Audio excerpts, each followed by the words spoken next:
Hello and welcome to the A2theK Wrestling Show. The road to WrestleMania is upon us and we are moving into the FASTLANE as we take a look at the results and how we react to them results of yesterday's FASTLANE pay-per-view.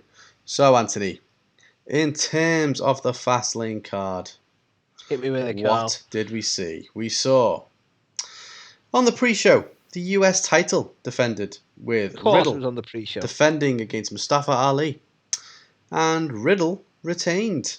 And then he did. Ali met a certain fate after the climax of that match. Then, to kick off the main show, we had the women's tag titles on the line with Nia Jax and Shayna Baszler defending against Sasha Banks and Bianca Belair, with Nia and Shayna retaining. And again, some shenanigans after the match with Sasha and Bianca.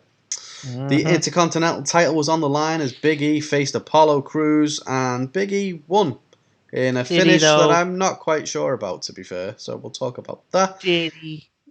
Braun Strowman scheduled to face Shane McMahon. Didn't happen because Shane McMahon got injured, apparently, and thus, as is tradition, get replaced by Elias. You called that wrong. Yeah, so Braun Strowman picked up the win. An Elias call up, okay. Yeah. Seth Rollins took on Shinsuke Nakamura, and the Friday Night Messiah, I don't know what he's called now, picked up the win. What did he did call himself? Or something? I don't know. He's all about the drip now. He's the savior of SmackDown. There we go. Sorry, Drip Rollins, I think he's known as. But we had an no holds barred match with Drew McIntyre taking on Sheamus, with McIntyre picking up the win. Randy Orton took on Alexa Bliss, and Alexa Bliss picked up the win, Anthony. Well, horror. I think they were both winners here. Yeah, and Orton definitely picked something up, that's all I'm saying. And then the main event of the evening, we got to see Roman Reigns take on Daniel Bryan with Edge as the special enforcer, and Roman Reigns picked up the win in some more shenanigans all throughout, really. So that be the match card. In terms of highlights, Anthony. Biggest highlights of the night, Carl. Hit me with it. Retribution is fucking dead. Retribution is over. Done. And it's a bit of a shame, really, innit? Because if you think about it, everything that happened with the hacker, and then it turned out it actually was Ali, and, how shit Retribution started, they kind of continue to be shit. And unfortunately, the only one who comes out of it looking any worse is Ali, and he's probably the only one who did anything decent. So, all in all, it was a massive fuck up from start to finish. The thing that scares me the most is I don't even think we're done, to be fair, because effectively, for anyone who hasn't seen it and are relying on us to provide, insight into what happened, is after Ali lost the match from a Bro Derek off the top rope, basically he started saying to the rest of them, like, oh, you've all let me down, etc. Mia Yim walks out, Slapjack walks out, and then he's just left in the ring with, the other two guys, and they chokeslam the shit out of him, basically, and we can assume he's kicked out of the group. But I think that them two are probably still going to tag together, if I'm honest. I don't know about the Slapjack and Reckoning, for example. They might just go their own ways, but I feel like Dracovic and other fella they were probably the most workable of the group, but sadly they'll be a shit tag team as well. Like the whole thing needs to be dropped. The mask thing needs to fuck off.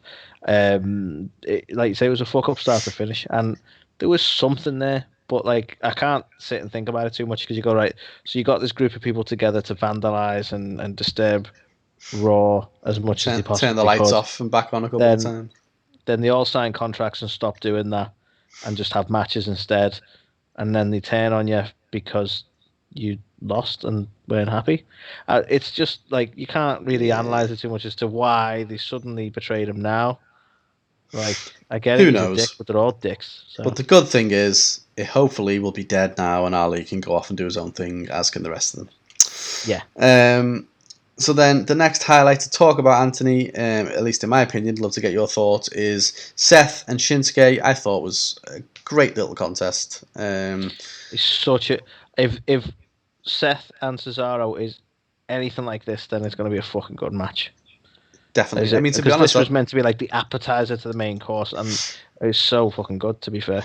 so many people were actually looking forward to this more than Cesaro. So it's an interesting booking choice on them, because before you put this into the mix, I don't want to sound like Scott Steiner, but before you added this into the mix, everyone was buzzing to see Seth. I know you had like Cesaro. 2 1/3 chance of winning, and then you add Seth in like on top of that. Drastic go down or something.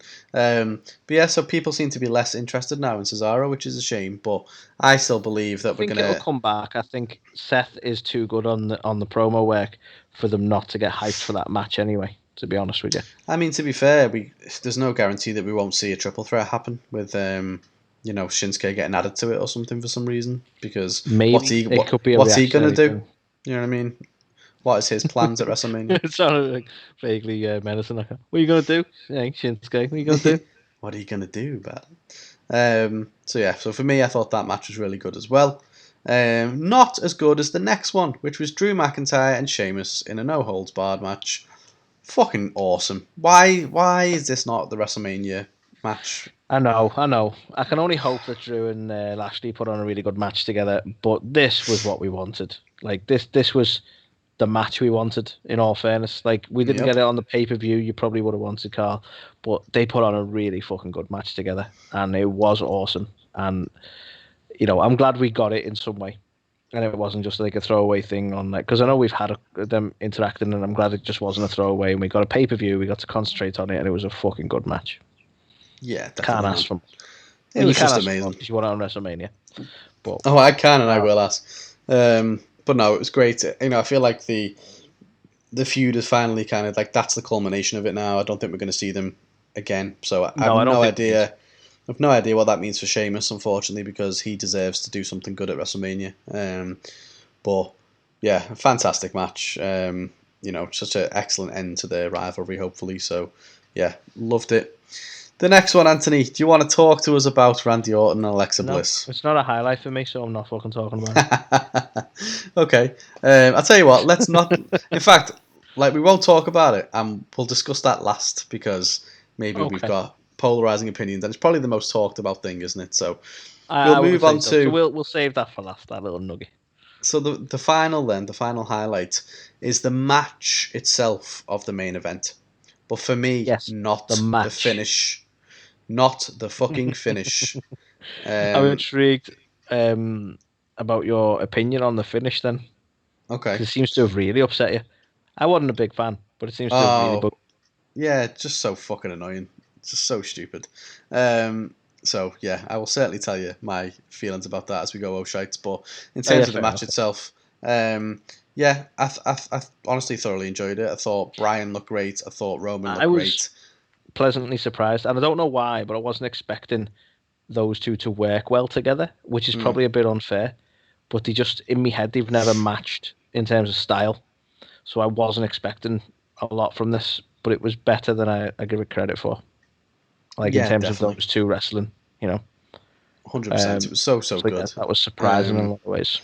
I loved the fact that, obviously, that Roman tapped, and he said that he'd rather die than tap and stuff like that. And it was like a little, little pansy tap and stuff like that. So I don't know. I kind of alluded to, didn't I, on socials? Are we going to see Daniel Bryan get added to the main event at WrestleMania? Because what's he going to do otherwise at WrestleMania? And what's he going to do? Based on the way the match finished, part of me thinks that might actually happen. What do you think? Are we going to see Daniel Bryan added to that match? Yeah. I'm fairly resolute at this point. I've been mulling it over today. I'm fairly resolute that that's what's going to happen.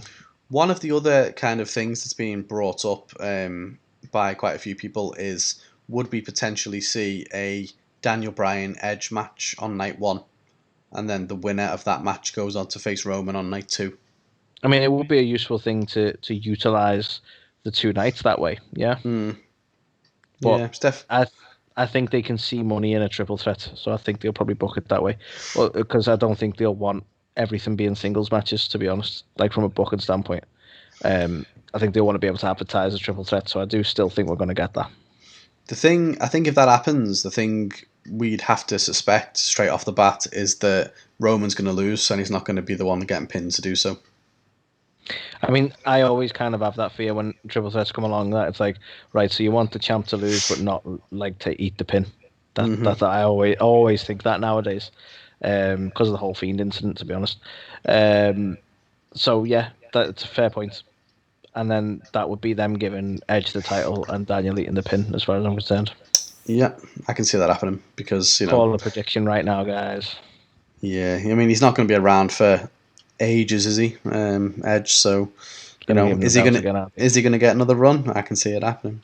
I've heard calls of people wanting him to win and to bring the big gold belt back. See, that would be gold belt to come back. Interesting, but I just don't think they'd do it from a branding perspective. Like they just want that massive W everywhere, don't they? So, well, not for the that would be them doing it to the Universal title as well, wouldn't it? So. Yeah, I don't know. I just think you've got the opportunity to have your title into the big gold belt. That wouldn't be right. Yeah, no, exactly. So, yeah, I just can't see it. Unfortunately, it's a fun shout, but it's a shame in WWE. You'd rather have that big W than an iconic belt that goes down in wrestling history. Crazy. That is true. In fact, you can't call it a belt anymore. It's a championship, apparently. Otherwise, Vince will lose his fucking mind. Does he not like belts now? No. He doesn't like belts. He doesn't even wear them on his pants anymore. Just pants falling down constantly. Insane. But for me, that was all of the highlights to talk about. Unless you had anything else to add. No, I'm kind of with you on that. I think that's pretty much it for the highlights. Yeah. Okay.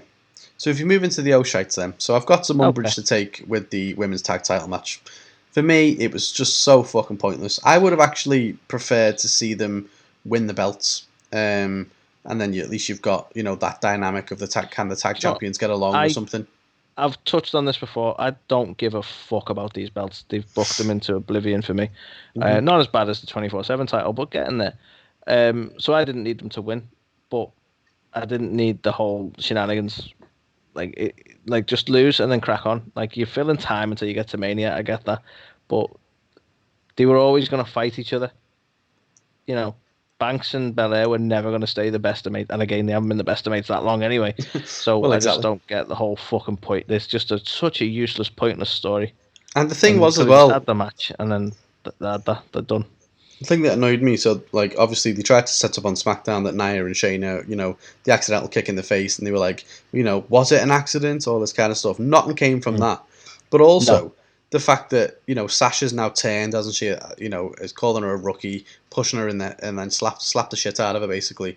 And Bianca just kind of stood there and took it and didn't try and react, and it was like, really, like you would fight back. That could have been a good moment for Bianca because it's shit for Banks. I've already mentioned this when we were previously talking about SmackDown. I was predicting what might happen without knowing. I've already talked about this and. She didn't need to turn heel. She's only just become a face. So that kind of pisses me off. But they could have at least give Bianca Belair a moment where she sort of come out looking strong and stood up for herself, for fuck's sake. They could have just given her something to work with, but no, she stood in the ring, took a fucking hit, and just kind of looked like an absolute idiot. The fact she didn't try and kind of come back on it. So, yeah, terrible all round. Speaking of terrible all round, what the fuck was the finish to this one? Was it a botch or what? I didn't understand it. Been a botch. I don't even know who won. Well, exactly. I really, really needed that. The thing is, and still, I needed that. I needed that on social media to know who fucking won this. The thing that was the telling fact to me is the announce team didn't seem to know, and then they didn't do any replays. So I'm guessing the production truck went, they fucked that up. We can't show that because no one's shoulders were down or anything. So I've watched it back a few times and it looks like a fucking bad botch. The ref didn't look like she knew what was going on with them two, at all. I'm calling it a botch. That can't have been booked so that they can carry on and go, oh, I didn't technically lose and carry on this feud. There's no way that was deliberate. It was just a fuck up. Yeah, and it was such a bad one as well at that. And the annoying thing is, was Apollo going to be scheduled to win this fucking thing? Because if not, that in itself is bad enough. Because how many fucking opportunities does he need to get? In the little the hype video ahead of the match, you already saw that he's had 3 or 4 chances, and now he's lost another one. How is he ever? How could you ever justify him having a fucking title match ever again? Exactly. stupid. It's like, no, so fucking you stupid. fucking lost. You forever lost. Get over it. That pissed me right off. And then obviously the whole thing with Shane and Braun. So we found out on the pre-show that Shane had suffered an injury to his knee. What did he want from this? What was this? What was the booking in the first fucking place? I would have been shocked at the match itself would have been a stupid thing to have, but to, storyline not have it happen as well. What the fuck was this? I have no idea. I can only assume it is the curse of having a pay-per-view in between the Royal Rumble and Fastlane, and Royal Rumble and WrestleMania, because they're fucking struggling to find shit to do to fill space, because you've got somebody wins the Royal Rumble in January, and then you go all the way to fucking April before anything happens, really. For them. So you've got a load of stuff to figure out in the middle, but then you've also got to start creating these kind of little mini feuds, but then you need to set the seeds for the Fastlane thing. So it's like, well, if you really want to have the Shane McMahon and Braun match at Mania, how do you build that up ahead of that without just giving it a 2-week build on Raw? So you do it, and then you don't want to give the match away at Fastlane, so then you do shit like this. Like, it's just silly. What's annoying is like, you've got Elias getting the fucking disrespect of being the filler of Fastlane. Yep. To heading towards Braun versus fucking Shane at Mania. Elias didn't even get the respect to have a shit match at Mania. He had to have a shit match at Fastlane. Yep. It's just, and again, it falls back to that thing of me looking at Shane McMahon and going, he's not even a fucking wrestler. Which, he's done a lot more wrestling than I ever will, but still, he's not a fucking wrestler. What are we doing? Yeah, I have no idea. But now it looks like we get to look forward to it at WrestleMania, which is just what nobody wanted. So, great. And then, so the main event, Anthony, right? So the reason I'm on my little soapbox about it is because it was such an anticlimactic ending to what was a great match. Because you had, Daniel Bryan was fantastic, Roman was fantastic, so many near falls, so many near decisions, and then, you had Roman even tap out. But because Daniel Bryan accidentally, hit Edge with a chair, Edge hits Bryan, hits Roman, and hits Bryan again. So that's like, one extra chair shot. And then the referee isn't even back in the ring for a good fucking at least 30 seconds, probably more. No other action happens whatsoever. And Bryan stays down for a 2 count. Mm-hmm. For a 3 count. And it's like, what? How was that the ending? Like, that made Bryan look so weak. Because, considering Bryan's come off a lot of tough matches in the past. Like, I would say the strap match he had with The Fiend was more brutal than this. Yeah. And yet, like you say, this is what put him down. Exactly. Weak. But, like, it was literally, he hit Bryan quite tamely, hit Roman once, and then hit Bryan again. Roman was able to just go, and like, that was it, done, picked up the pin. Bryan lay there motionless for ages, and it was like, my God, it was like the tamest little chair shot you've ever seen in your life. And there was only one extra than what Roman had, so it didn't do anything for him, and it was just such an anticlimactic finish. It was just like no suspense to it whatsoever. It was shit. Yeah, it's a really poor way to end a good match, which is a shame. Yep. I hate the concept of Edge being a special enforcer, wherever the fuck he was anyway. I mean, that... Why him? He's got the most fucking interest in this match. That, like, there's no way, there's no bias there. Why the fuck would you let him do that from a booking point of view? That whole enforcer title thing is just bullshit anyway, isn't it? You've got no real power unless the referee gets, knocked out. So it's like, right, so you've already told people the referee's getting knocked out then, because why else would you have an enforcer? If the match goes fully smoothly... the guy who interferes. Exactly. So it's just fucking lame, so stupid. And like the whole thing with Edge now, it's like, what's this? Is he a bad guy now? Is he a heel? Or, is he still a face, or has he moved into a tweener role? If we had Daniel Bryan, is Daniel Bryan the face, Roman the heel, and Edge the tweener? Like, how's it all going to work out? Because, it was a very heelish thing to do, but he's obviously the biggest babyface, going, so... Maybe he's becoming the chairman. God, no. So now, Anthony, we'll come on to... And if you don't mind, I'd like you to talk us through this one. Randy Orton, Alexa Bliss, so it's not a highlight. Tell us why. Okay, so we knew this was never going to be a match, so I'm not overly bothered by that, like all the little fallen lights and all that kind of bollocks, right? But people absolutely fucking love the return of the Fiend. I've not actually seen any negativity about it, so I'm going to be the fucking negative one here. Apologies, right? But obviously we had this shock of the Fiend coming back. Alexa distracted Randy sitting on the turnbuckle, like waving at him or whatever bollocks, and the Fiend emerges from under the ring. Okay, cool. That's it's a classic sort of ironic, like classic masked character thing to do, to emerge from under the ring. But for starters, I didn't like it. Looks shit. The new mask, the new look is balls as far as I'm concerned. The other one was better. And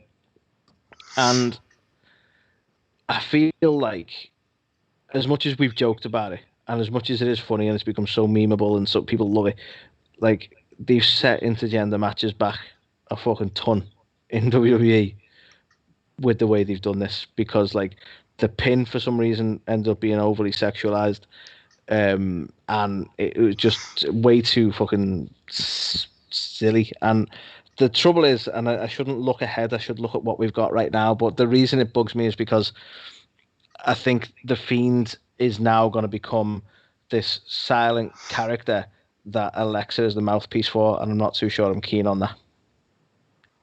I've mentioned the theory to you, and I don't know if you want to give your thoughts before we talk about that theory, but that is essentially why I'm not keen on this. There was nothing I really enjoyed about this, and the best part I can say is, like, yay, the Fiend's back, so we're going to get Fiend versus Randy at Mania, but like, he's back half melted, basically. Yeah, like for me, initially I was like, okay, the mask isn't that bad. It's just the attire. Now the attire is fucking awful, god awful. I don't know what they're thinking with this. It's just it's nowhere near the same amount of character that his previous attire had. It's just muted. It looks like he's wearing a fucking shield vest that they've like painted the sides of or something. I think they made it look like snakeskin, but even so, it's fucking shit. Yeah, and like he's meant to look burnt, isn't he? But yeah, he looks like a fucking leopard or something. Yeah, awful. But like the mask itself, I was like, oh, maybe it's not too bad. But the more and more I look at it, the more I see it, the worse it is. It's just. I don't know if Stanley's affected me with this, because I'm looking at it like going, it's much more solid mask and it's a lot less emotive than what he was using. And we knew from a practicality point of view, he probably needed something that was a little less. What's the word? Like it wouldn't generate the heat the same way a latex rubber mask on your face would be on the stage lights. But even so, like, he was able to express a load of emotion in the other one, and that one doesn't look like he's going to be able to, from what I can see of it. I know we didn't really see him talk, but it doesn't look like he can move his jaw that much or anything with it. I don't like the whole fucking melty look. No. You know what I mean? It's like, okay, so Randy can successfully burn you alive then. Like, you're not dead, but you're definitely fucking burnt. So, like, cool. You're the crispy Fiend now. Like, I don't know. I wasn't keen. Like you say, it's just so much less visually. What's the word? Expressive. Everything about it's kind of boring and generic. Like, before, that whole sort of weird sort of carny attire look with the pants and stuff like that, it was all kind of cool. And now, like you say, it's just generic outfit. Yeah, it's like, fucking slasher killer number 3, basically, in the credits. It's just so cookie cutter. It's awful, to be fair. But like, I would have loved it for shits and gigs if he would have come back still in the Fiend mask, but had like a cane mask over the top of it, because now he feels like his face is disfigured. Do you know what I mean? Like, that would have been hilarious. That would be funny. But yeah, I don't know. The more and more I see it, the more I'm just disappointed with it. And, fair play to us, because we called this before a lot of people even thought about it, of, well, after he got burnt alive, he's going to come back with a new look. And everyone was like, nah. But he has come back, and unfortunately, it's not been one that is better from at least the first visuals of it. Who knows? He might rock up on Raw and have a completely different outfit change, and they've listened, or what. But, yeah. No, won't happen. So again, before I talk about my theory or my thoughts on my theory, what did you make of the? Let's talk about the Alexa pin, shall we? This has been such a funny topic today, but like, what were they thinking when they did this? Because they knew how that looked. There was just no need to do it, was there? Because it was obviously going to get the type of attention it has gotten. Well, like to the point that I think you mentioned it. I don't know if we mentioned it on air, but you mentioned about Randy's wife not being happy with it. It's like, so you're pissing your own family off with this as well. But they must have known how they were going to do this. So I don't know what they were going for. Like, that's become more of a talking point than the Fiend coming back with a new attire. Like, the thing is as well with it is, I could understand if this is how she pinned everybody, but like, she's had a match with Nikki Cross, for example, went for the pin and went for a normal pin. So this is like, as you said, it's an over sexualized kind of, thing that didn't really need to happen. Yeah. It's interesting, isn't it? And it's become, like you say, the butt of a lot of jokes because of it. But I don't know. Like, when you consider like they've done, like, on one side of it, they've had like Sasha Banks having a match against the Somalia, whatever his name is. Did I say that right? Mm-hmm. Carmella's guy, Reginald, that was his name, and she at least put on a decent match and she looked strong from it and took it seriously. And then you go to this, which all right wasn't a match, but then it's like we're going for this, like, well, let's make it look a bit sexual and stuff like that. And it's like, why? Like, I don't know. And I'm not complaining, but I am. I mean, don't get me wrong. I would have enjoyed being Randy Orton for the pin. So there is that. But at the same time, it was just unnecessary, wasn't it? It's crazy that you've got, on Dynamite, you've got, proper women's wrestling, making them, look strong and, like they belong. And then you've got a silly intergender match that they've gone after and, ended up being overtly sexualized. Yeah. But yeah, it's just again, like, I'm not gonna like sit in here and like be all miserable about it and analyze it to that point where it's like, oh, it was stupid, and it was funny and it'll go down as being funny. I just I don't know what the aim was with it. Yeah. So I want to talk about my theory on this, Calm, and this is a little bit of a wild theory, I suppose, in a lot of senses, because I don't fully get what the motivation would be if they have done this. But one thing that stood out to me with the Fiend's new attire was the fact that he was pretty much head to toe covered. You couldn't see his arms. You couldn't see his legs or anything like that. You couldn't see anything that distinctively would tell you that that was Bray Wyatt. So my theory is that the Fiend is back, but Bray Wyatt isn't. And I don't know who's behind the mask, but I do not think it's Bray. What do you make of this? It honestly, too out there? I mean, it hadn't even crossed my mind, to be fair. I was just like, oh, it's Bray. Of course it is. But, you do raise some interesting things around the fact we haven't seen any of his tattoos or anything like that to, really know for sure. But I don't know any reason why he wouldn't be back. Well, here's me reasoning. Not that he wouldn't be back, but here's me reasoning why they've done it, right? Because otherwise, they've boxed themselves into a corner by going, we definitely saw that Randy Orton set him on fire. So we can't have the alter ego of the Fiend, Bray Wyatt, not being burnt at all. Because allegedly we saw it, kayfabe, right? So the only way you could have Bray Wyatt turn back up unburnt would be for the person who got burnt to not have been Bray Wyatt. True. Do you get what I'm saying? Mm-hmm. So the only way to explain that, and I honestly have a feel that they're going to do it, is they're going to have some sort of Alexa thing where Alexa's going to be the mouthpiece for this new Fiend. And ultimately we're going to get Bray Wyatt versus the Fiend in this whole duality of, like, the Fiend is his own entity now and Bray Wyatt is taking him on as part of his alter ego or some bollocks like that.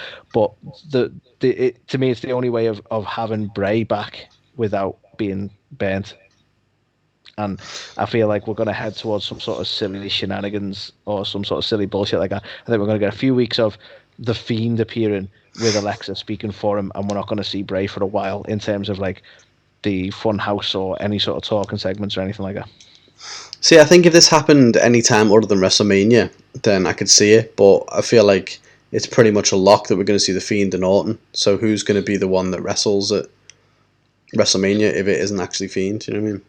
No, I think we're going to get a match between the Fiend and Orton at WrestleMania, but I still don't think that's Bray. I don't think it's Bray. I'm convinced. Interesting. I'm maybe overanalyzing it, but I don't even think his arms are as big or anything. I don't think it's Bray. I don't think Bray's there. Wild theory, I know, but that's what I'm going with. Imagine the shock factor of WrestleMania when the Fiend and Randy are having this massive match and the Fiend is about to burn Randy alive and Bray saves him.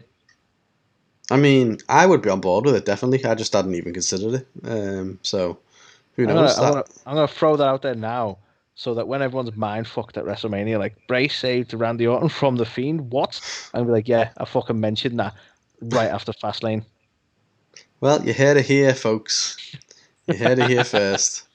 Is Anthony going to be right or is he going to be wrong? We'll find out. Let me just throw this one out, and this might be going too far with it. I don't want to give too many specifics because then I have more chance of being wrong, even though I'm probably pretty wrong as it is.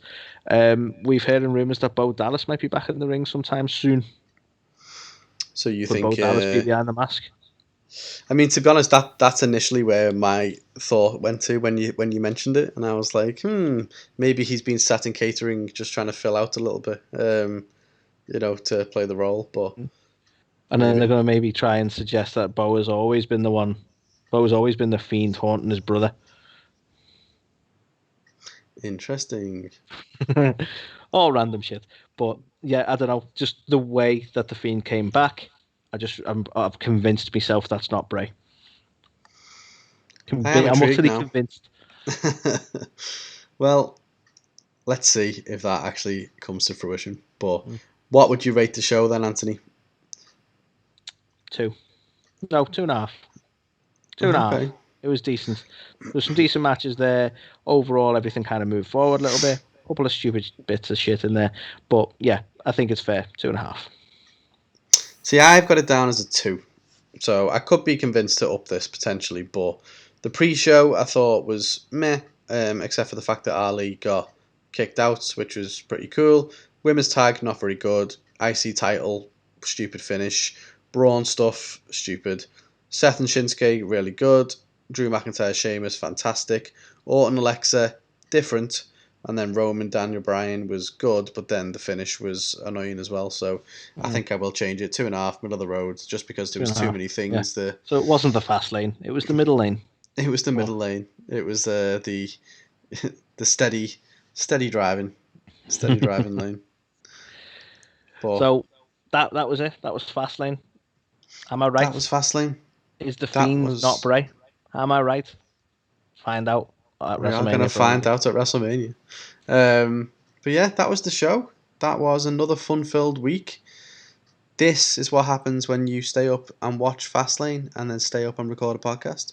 So, true that. To everybody listening or watching, thank you again for another week. Of course, we will be back same time, same place next week. Same bat time, more same bat place. A2theK shenanigans as we look at the best matches or the greatest matches of WrestleMania history. I don't think there's any pay-per-views or anything, so I'll probably be back to just that as our segment for next week. But if you don't already, make sure you follow us on all the socials. We've got a giveaway taking place on our Instagram, so go over and check that out. We're on TikTok, we're on Snappy Chatty. Videos are getting banned. Facey Achy. We're on all of them. So follow us on there. And yeah, we hope you enjoyed for another week. Signing off, I am Carl. This guy right here is Anthony. We are A2theK, and we will see you next week. See you all next week.